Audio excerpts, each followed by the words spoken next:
The legend of the Stinky Crow. Caw, caw.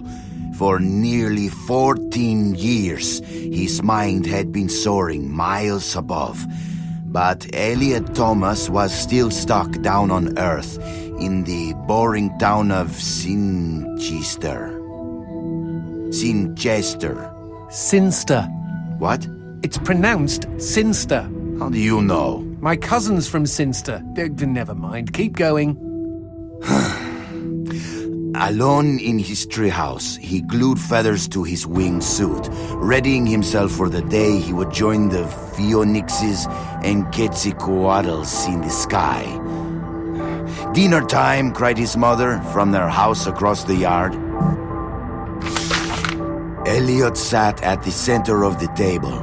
A TV dinner was challenging his BO as the dominant smell in the room.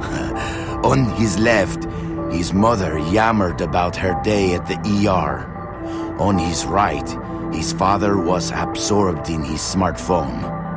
As for Elliot, his eyes were fixed on the ceiling fan, the most fascinating personality within a 10-foot radius. In homeroom the next day, Justin Schmakovsky threw a crappy paper airplane at him. Within seconds, Elliot had built a superior vessel. He stood up on his chair and swiftly launched the Papierflieger. What? At his unsuspecting enemy. Go, Papierflieger, go! Zoom, splort. The marvel of paper aviation lodged itself in Justin's tender eyeball. "Mr. Thomas," bellowed their teacher, "go to the principal's office." Later that day, Elliot was cooing quietly to himself as he bought a candy bar in the lobby.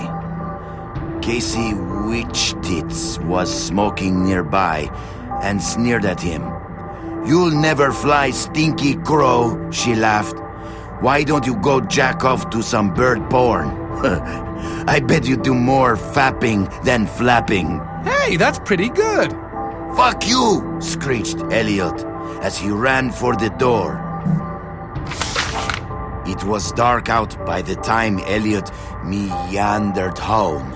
On the sidewalk, he passed a gaunt man who stared at him intently, desperately even. Uh-oh, stranger danger.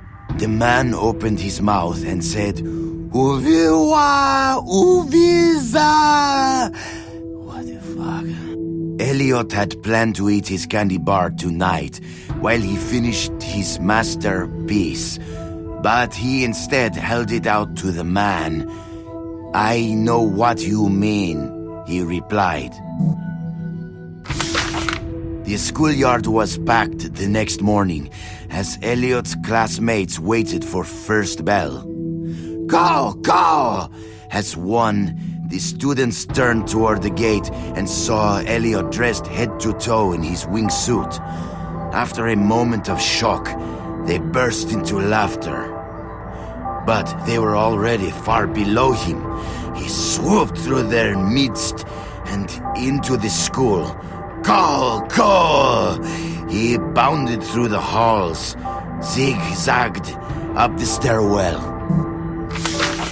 "Caw!" The school let out a collective gasp when they saw a Stinky Crow on the roof.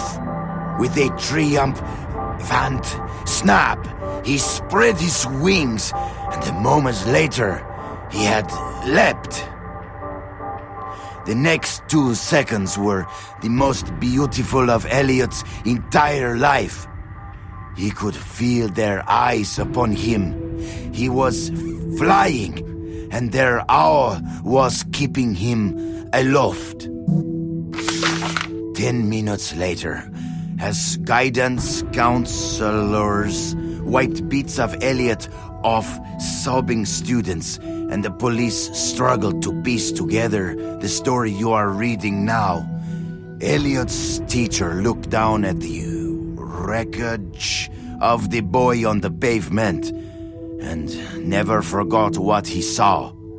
One bloody hand had formed a peace sign. The other was giving him the finger. It's like an Alanis Morissette song. The end. Okay, lovely. I don't think I'll sleep for weeks.